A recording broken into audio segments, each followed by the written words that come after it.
Hai teman-teman, selamat datang di channel saya, Suket Ijo Channel. Sebelum kita lanjut ke ceritanya, Suket Ijo Channel ingin berbagi info buat teman-teman sekalian yang sedang membutuhkan sneakers, kaos dan sendal dengan harga yang murah tapi dengan kualitas yang baik.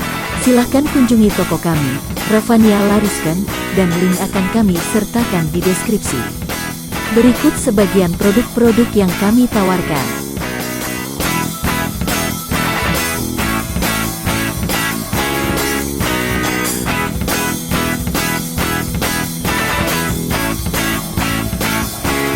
Oke, kalau gitu mari kita lanjut ke ceritanya lagi.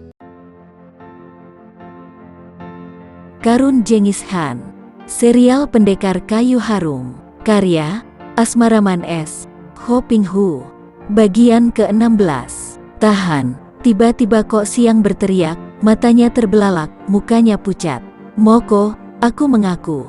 Akan tetapi Tiat Chiang Lui Chaiko seperti tidak mendengar ini dan hendak melanjutkan perbuatannya. Baru setelah Moko sendiri melangkah dan menepuk pundaknya, dia berhenti dan memandang kecewa, akan tetapi tidak berani membantah. Tiat Chiang, kau mundurlah, kata Patpi Moko. Tiat Chiang Lui Chaiko bangkit dan mundur, matanya melotot ke arah Kok Siang, kelihatan kecewa, mendongkol dan marah. Daging yang sudah tersentuh bibir itu, sebelum dapat digigit dan dikunyah lalu ditelannya, telah direnggut orang dan terlepas. Kim Hong mengerutkan alisnya, akan tetapi hanya dapat memandang kepada sastrawan muda itu. Habislah harapannya. Ia tahu bahwa Kok Siang dan In Bwe hanyalah orang biasa, yang jalan pikiran dan perasaannya sudah tercetak sejak kecil, sehingga sama dengan jalan pikiran dan perasaan umum pada waktu itu. Wanita diperkosa merupakan hal yang paling hebat bagi mereka, merupakan malapetaka yang tak dapat diperbaiki lagi, seperti kematian, bahkan dianggap lebih hebat daripada kematian. Karena inilah, maka Kok Siang tidak tahan mempertahankan, ketika melihat kekasihnya hendak diperkosa di depan matanya. Betapa bodohnya, apakah kalau pemuda itu sudah mengaku lalu In Bwe terbebas daripada ancaman pemerkosaan atau pembunuhan? Moko, aku mau mengaku tentang peta yang asli, akan tetapi engkau harus berjanji bahwa engkau tidak akan membiarkan Nona Toan dan In Bwe diperkosa orang. Kalau engkau tidak mau berjanji, biar apapun yang terjadi, jangan harap aku akan mau mengaku, kata Kok Siang dengan suara lantang. Baik, aku berjanji bahwa mereka berdua tidak akan diperkosa, kata Patpi Moko dan wajahnya nampak berseri gembira sekali. Ingat, Moko, bagi seorang yang berkedudukan tinggi seperti engkau, biar hanya sebagai seorang datuk sesat, janji merupakan sumpah yang lebih berharga daripada nyawa. Aku percaya bahwa engkau tidak akan melanggar janjimu itu, disaksikan oleh semua orang yang mendengarnya. Wajah hitam itu semakin hitam dan sepasang mata itu mendelik. Bu Siu Chai, kau kira aku ini orang apa maka akan melanggar janji sendiri? Bagus. Kalau begitu aku akan mengaku dengan hati lapang. Dengarlah baik-baik, aku adalah keponakan dari mendiang Lu Siu Chai. Semua orang terkejut, terutama sekali Su Tong Hak dan Hai Pacu Ken Hoa yang menjadi pelaksana dari pembunuhan terhadap Lu Siu Chai. Kiranya begitukah, kata Patpi Moko mengangguk-angguk, dan dia dapat menduga apa yang telah terjadi. Lanjutkan ceritamu. Paman Lu melihat gelagat tidak baik ketika Su Tong Hak dan keponakannya datang minta diterjemahkannya peta itu. Paman sama sekali tidak menginginkan benda orang lain, akan tetapi dia tahu bahwa Su Tong Hak bukan manusia baik-baik dan bahwa keponakannya, pemuda dusun itu akan tertipu. Maka, diam-diam Paman minta waktu sehari untuk menerjemahkannya, dan menukar peta yang asli itu dengan peta palsu. Petanya yang asli disembunyikannya dengan maksud kelak akan dikembalikan kepada yang berhak. Akan tetapi, pemuda dusun itu lenyap. Paman menulis surat kepadaku dan memberitahu tentang tempat peta asli disembunyikan. Ternyata aku terlambat dan Paman telah terbunuh oleh kaki tanganmu. Dan peta itu, di mana? Patpi Moko seolah-olah tidak mendengar cerita itu, karena pikirannya segera terpusat kepada peta asli. Di suatu tempat, di kebun rumah mendiang Paman Lu. Katakan di mana agar kami dapat membuktikan kebenaran omonganmu. Kalau engkau membohong, tentu janjiku takkan berlaku, dan aku akan menyuruh 2 orang wanita ini diperkosa di depan matamu sampai keduanya mampus, sebelum engkau disiksa sampai mati pula. Di kebun itu ada sebatang pohon tua dekat rumpun bambu, pada cabang yang ketiga dari bawah terdapat lubang. Disitulah disimpannya peta itu, dalam peti kecil. Mendengar ini, Patpimoko lalu memerintahkan para pembantunya untuk melakukan penjagaan ketat. Bunuh saja mereka ini kalau ada tanda-tanda mereka hendak memberontak. Juga kalau pendekar sadis berani muncul, bunuh mereka ini dengan alat rahasia dalam kamar. Pesannya dengan suara lantang. Kemudian, dengan membawa pasukan penjaga yang 50 orang banyaknya, Patpimoko Sendri pergi menuju ke rumah Lu Siucai di pinggiran kota raja, untuk mencari peta seperti yang diceritakan oleh Bu Kok siang itu. Malam hari itu juga, Patpimoko datang kembali dengan kegirangan yang meluap-luap. Peta itu telah ditemukan. Dengan wajah berseri dia pun memasuki ruangan tempat ditahannya 3 orang muda itu. Dia mengeluarkan peta yang asli itu dan membebernya di depan Kok Siang dan Kim Hong yang memandang dengan mata berapi. Hahaha, sudah dapat olehku. Hahaha. Akhirnya harta pusaka itu, harta karun Genghis Khan, terjatuh ke dalam tanganku. Kakek hitam itu menyimpan kembali gulungan peta ke dalam tahu, dan tiba-tiba dia berkata kepada 2 orang pembantunya, yaitu Hai Pacu Ken Hoa dan Tiat Chiang Liu Chaiko, sekarang, kalian bunuh bocah Sibu dan gadis si Toan ini.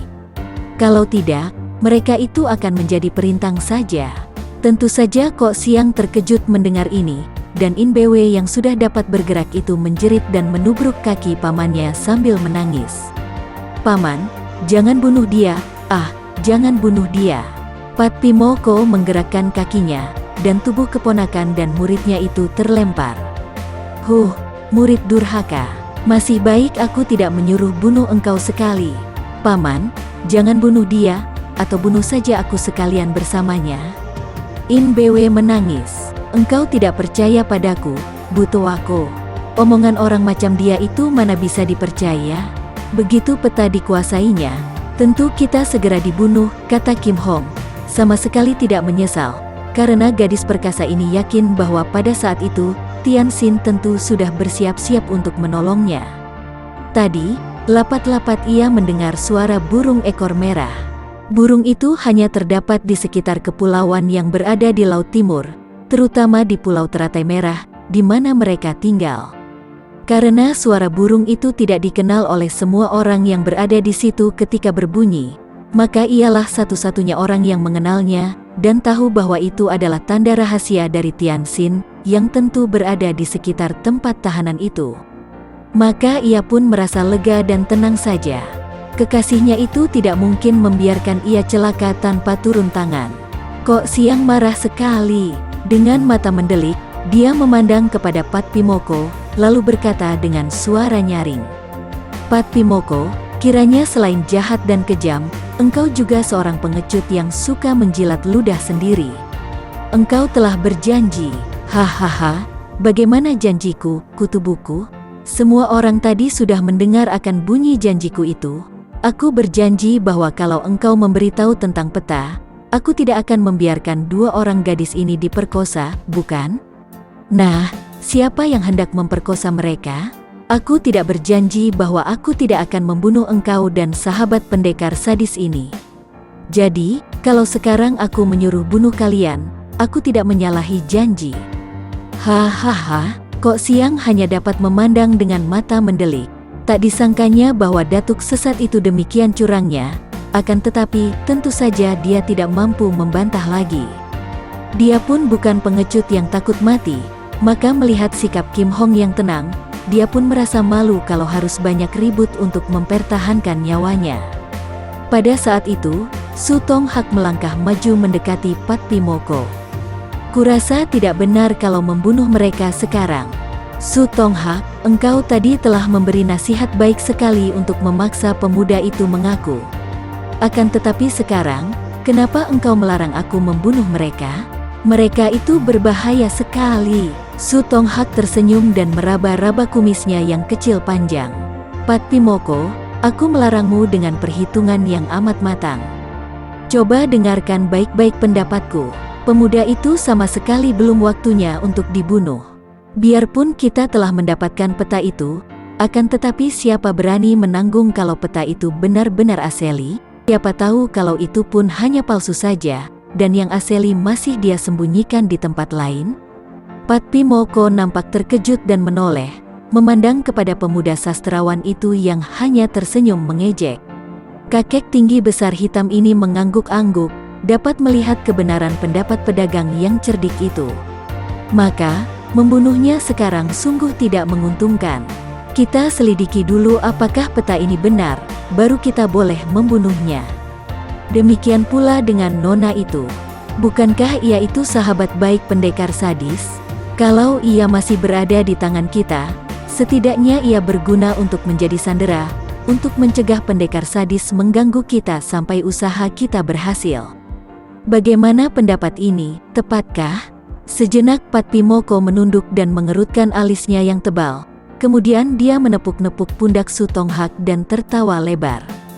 Hahaha, engkau sungguh berbakat untuk menjadi penasihat. Bagus sekali, aku setuju.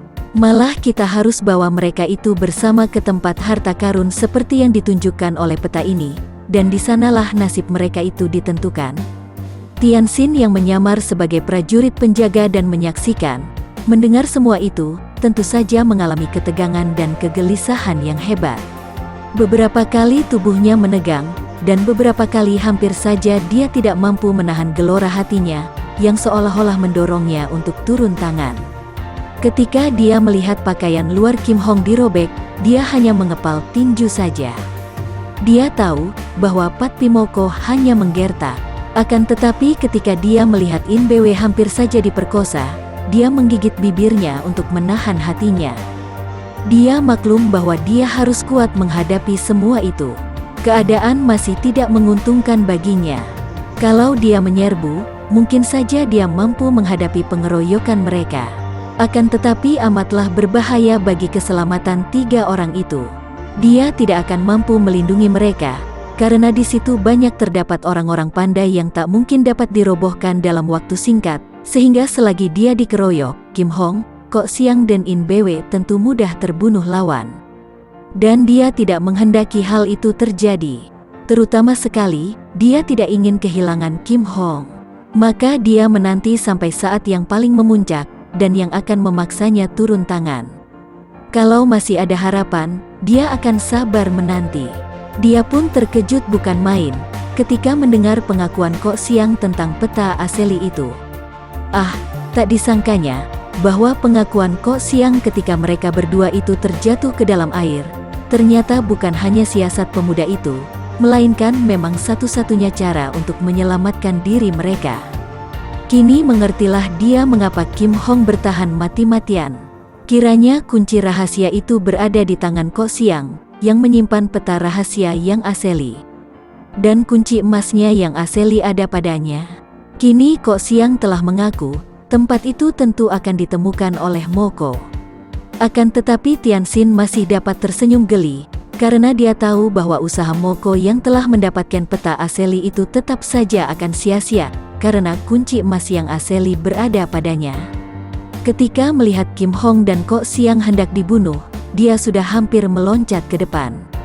Akan tetapi, hatinya lega ketika dia mendengar Su Tonghak yang membujuk datuk sesat itu dengan alasan yang amat kuat.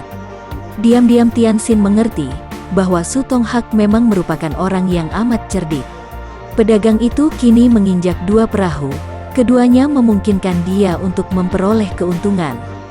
Di satu pihak, pedagang itu menyelundupkan dia dan menganggap dia sekutunya, tentu dengan harapan ada teman yang akan menghadapi ancaman Moko yang serakah. Juga kalau sampai pihak Moko gagal dan pendekar sadis yang menang, setidaknya pedagang itu dapat mengharapkan bagian.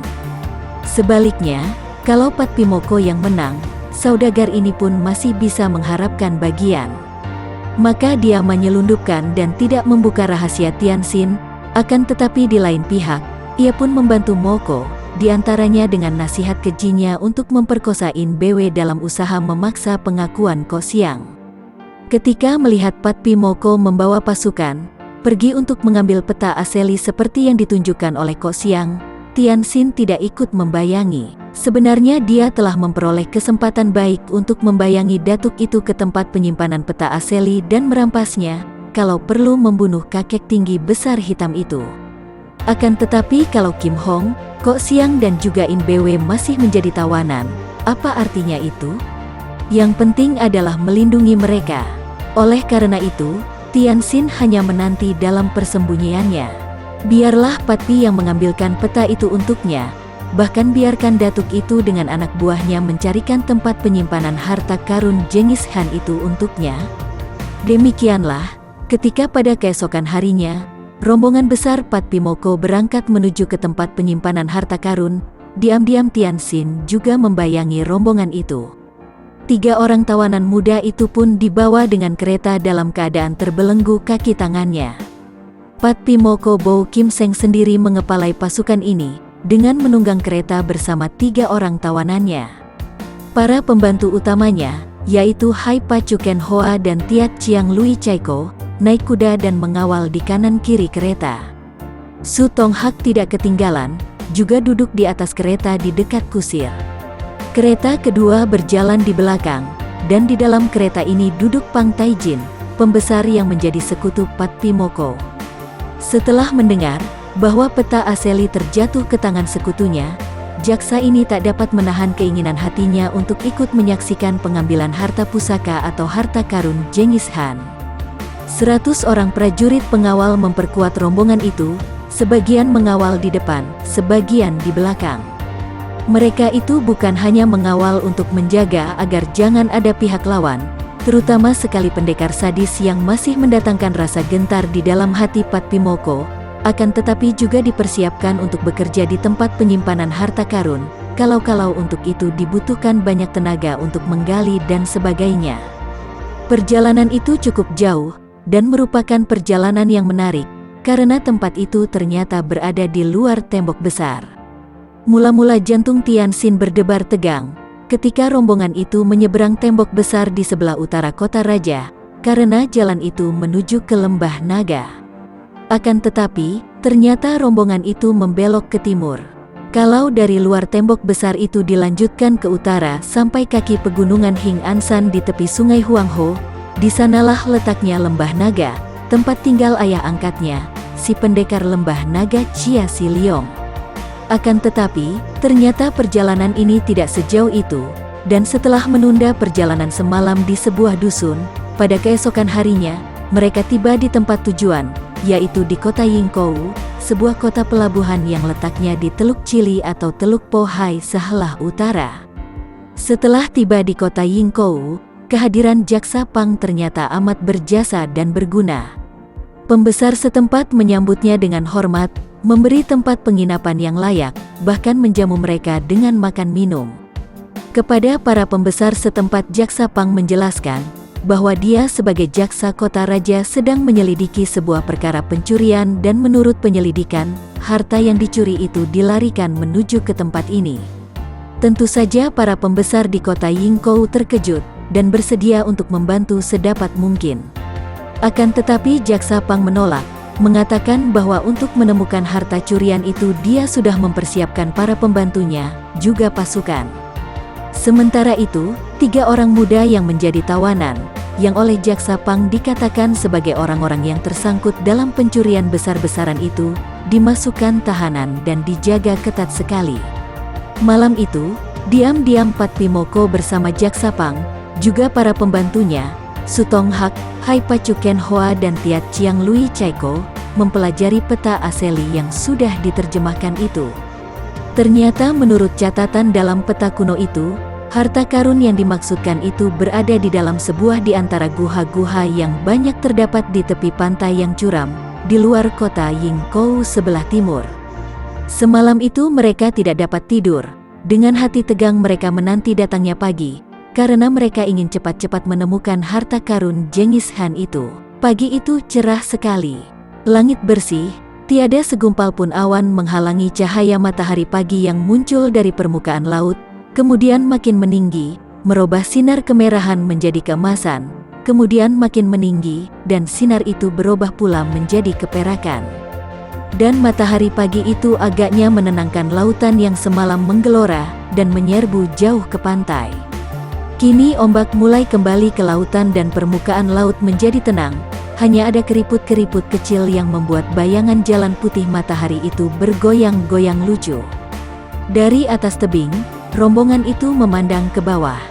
Dari tempat setinggi kurang lebih 300 meter itu, lautan nampaknya semakin lembut dan tenang, seperti permukaannya tertutup beludru biru yang terhampar luas sampai ke kaki langit. Menjenguk dari atas tebing mendatangkan rasa ngeri, membuat bulu tengkuk meremang dan menimbulkan rasa takut. Rasa takut melihat tempat tinggi, seperti juga perasaan takut akan apapun juga, timbul oleh bayangan pikiran yang membayangkan hal-hal yang mengerikan. Kalau kita berdiri di atas tebing melihat ke bawah, tidak akan timbul rasa takut kalau saja kita tidak membayangkan sesuatu. Akan tetapi, begitu pikiran membayangkan bagaimana ngerinya kalau sampai tergelincir dan terjatuh dari tempat yang sedemikian tingginya, maka otomatis bulu tengkuk meremang, dan muncullah rasa takut yang membuat jantung berdebar dan kaki gemetar. 3 orang muda yang menjadi tawanan, dikurung oleh pasukan yang dipimpin oleh komandan pasukan, juga oleh Hai Pacu Ken Hoa dan Tiat Chiang Liu Kaiko, sedangkan Pat Pimoko Bo Kim Seng sendiri melakukan pemeriksaan, dan dengan hati-hati sekali dia menuruni tebing yang curam itu, bergantungan pada batu-batu dan akar-akar pohon. Sementara itu, dengan kaki dan tangan terikat rantai panjang, 3 orang muda itu duduk berkumpul. Seperti biasa pada beberapa hari selama menjadi tawanan ini, Kim Hong nampak tenang saja, memandang kepada Kok Siang yang duduk bersandar batu, dan In Bwe yang duduk menyandarkan kepalanya di dada kekasihnya. Semenjak In Bwe dijadikan tawanan pula bersama kekasihnya, gadis ini selalu mendekati Kok Siang, dan nampak sudah begitu pasrah, ingin sehidup semati dengan pemuda itu, yang dari pandang matanya juga amat menyayangnya. Malam tadi, ketika 2 orang muda yang saling berkasihan itu menyatakan ingin mati bersama, Kim Hong menghibur mereka. "Jangan putus asa lebih dulu, harapan masih banyak bagi kita untuk lolos," katanya berbisik, sehingga tidak terdengar jelas oleh para penjaga di luar kamar tahanan mereka, yang agaknya sudah jemu menjaga. Kematian kita sudah berada di depan mata, aku tidak pernah putus asa, akan tetapi, aku pun tahu apabila keadaan kita sudah tidak ada kemungkinan untuk lolos pula, kata Kok Siang. "Aku tidak takut mati selama bersamamu, Koko," kata In Bwe sambil merebahkan diri di atas pangkuan kekasihnya. Kim Hong tersenyum. "Kalian lupa bahwa di luar masih ada kekasihku yang takkan mungkin membiarkan kita mati." "Pendekar sadis," kata In Bwe penasaran. "Kalau memang dia memperdulikan kita, kenapa tidak sejak tadi dia turun tangan? Dia bukan anak kecil yang ceroboh. Dia menanti saat baik. Percayalah kepadanya. Dia akan berusaha dengan taruhan nyawa untuk menyelamatkan kita. Bahaya masih jauh sekali. Kalau tidak, apa kalian kira aku akan enak-enak saja begini?" Berkata demikian, Kim Hong memandang kepada rantai di kaki tangannya. Memang, kalau ia menghendaki, dengan sinkangnya, ia akan mampu mematahkan belenggu ini dan mengamuk. Pat Pimoko terlalu memandang rendah kepadanya dan hal ini baik sekali. Memang inilah yang dikehendakinya, maka ketika diadu melawan Kok Siang, ia sengaja mengalah. Karena memandang rendah, maka tentu Moko menjadi lengah. Bahkan kini memasang rantai belenggu sembarangan saja, tidak melumpuhkannya dengan totokan. Mungkin Kok Siang dan In Bwe tidak akan mampu mematahkan belenggu mereka, akan tetapi, ia merasa yakin bahwa ia akan mampu melakukannya, kalau memang tiba saatnya yang baik. Kedua tangan mereka diikat belenggu pada pergelangan tangan, dan kedua lengan itu berada di belakang tubuh.